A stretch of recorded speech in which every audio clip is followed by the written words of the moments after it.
Hi everyone! I'll wave like that.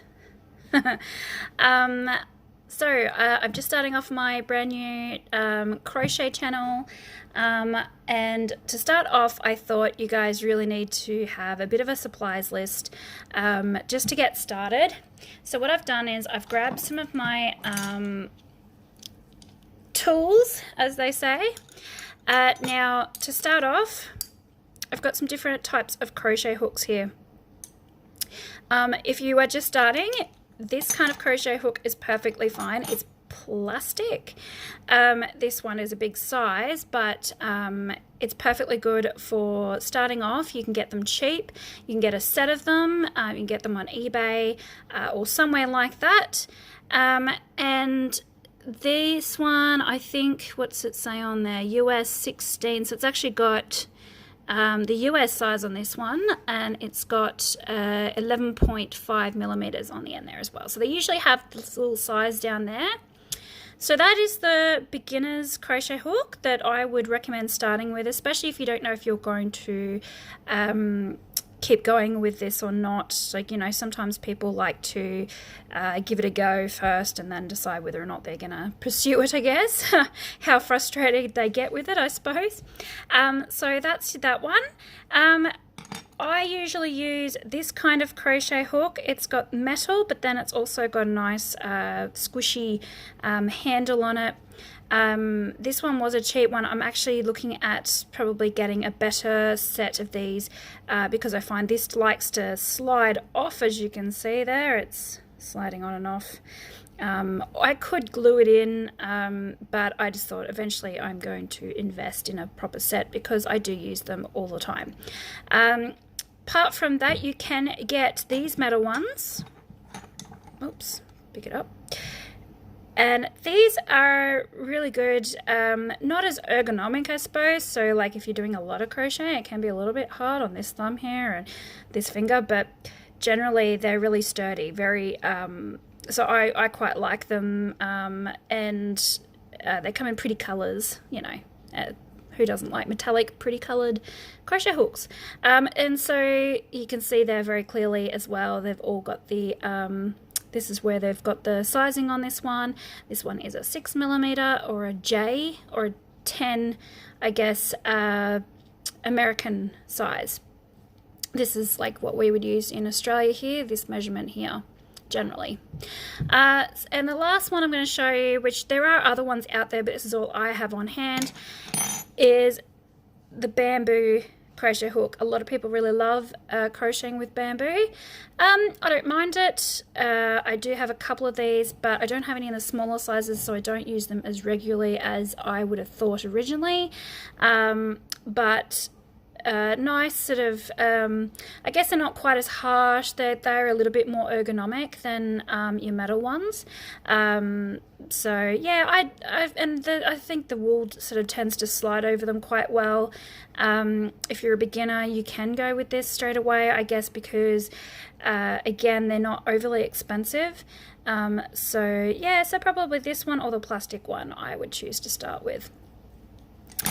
Other thing that you will need when you're crocheting is you're going to need what I like to call a tapestry needle, but I think you can actually get wool. They're called wool needles as well. They're quite large compared to a normal needle. I like the sharp end ones. You can get blunt. But they've got a nice big eye on them, which is this part up here. And the reason why you need a nice large area there, obviously, is because wool is a lot thicker than cotton or thread. So that's something that you will need, especially if you wish your work to come out really nice, because you will want to weave in the ends. And that is something that I will show you later, but this is what you'll need to do that. You can also get them in plastic, but I do not recommend that because the plastic ones tend to break right here. Although that has been my experience with them anyway. Other thing you're going to need is a good pair of scissors. Any pair of scissors will do, really. Like, these are my kids' school scissors and they work perfectly fine.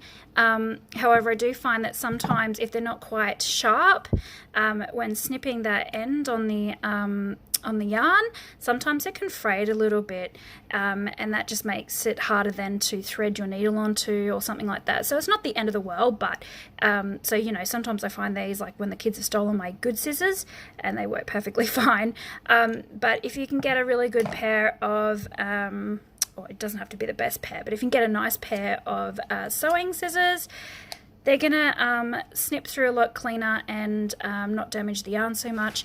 Plus it's just nice to be able to just snip it quite quickly and not have to sit there and, like, you know, wear away at your yarn. But yeah, so scissors you need, and last but not least, obviously your yarn.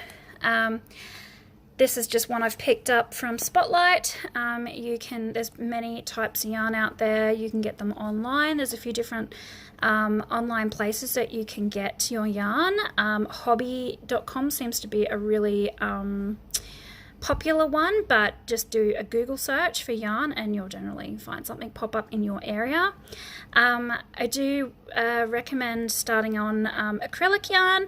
Acrylic yarn is very easy to use. It has a nice feel to it. It's not scratchy generally. You can get some cheap acrylic yarns that are a bit scratchy. I like them to be a little bit softer. But acrylic yarn is also, you can wash it. You do need to be careful how you wash it, so make sure, usually on the label, maybe not this one, yes, this one, they do have care instructions there, so do keep that in mind if you are planning on washing your projects. But generally, I find if you put your project in a pillowcase, it washes up quite well. Doesn't get caught on anything and that sort of thing. And I also recommend starting out an 8-ply yarn, just because you can see your stitches a lot easier. Or anything chunkier than that. For my American friends, you would go sort of maybe a double knit worsted or an Aran yarn, or maybe even a chunky, just to get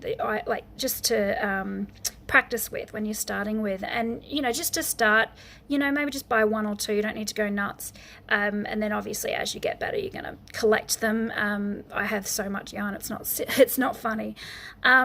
Also to take note of is your lot number. If you are doing a project that has a lot of the same color, you really want to pay attention to this. If you can get your yarn all in the same lot number, it's going to be seamless, as in the color throughout. Otherwise, sometimes when you have a different lot number on your yarn, even though it's the same color, sometimes it can look a little bit different because it's a different dye lot. This is your color, like what the actual color is. Sometimes I have a name, this one's got a number, but yeah, this is the bit you need to sort of pay attention to there with that. Obviously, as I said before, you've got your care instructions on there, and usually what your yarn will actually say to is it'll actually have a recommended needle size. It's pretty similar for crochet hooks as well. It says 4mm needle size, but sorry, my dog's barking. Dexty, shh, sorry Dex, no.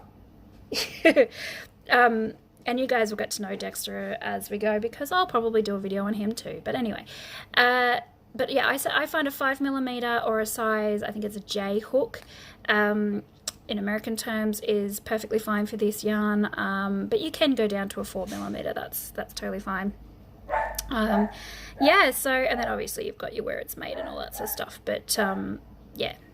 So yeah, that's pretty much it. Also, you know, I guess with your projects, you want to stick to the same brand. Usually I find, usually just to keep it in that consistency range. But apart from that, yeah, any yarn you want really, whatever takes your fancy.